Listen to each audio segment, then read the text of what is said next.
A tech question wanted to know, are the media filters worth the extra cost?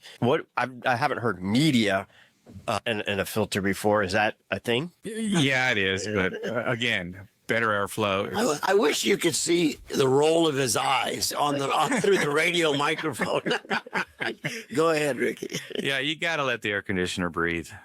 And if your system is sealed tight, yeah, you're going to be okay with just your standard paper filter, just like Rosie said. And is a media filter like one of those electronic static ones that just choke the system completely? Or? So it can be. Actually, it's a class of filters, and most filters fit into what they would refer to as filter media.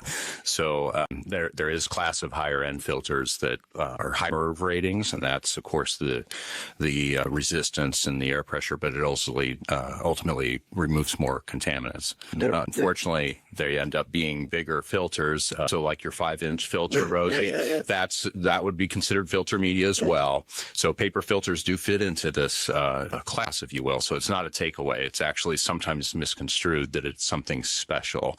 But when we refer to filter media, we're really referring to the quality of the filter, so the MERV rating.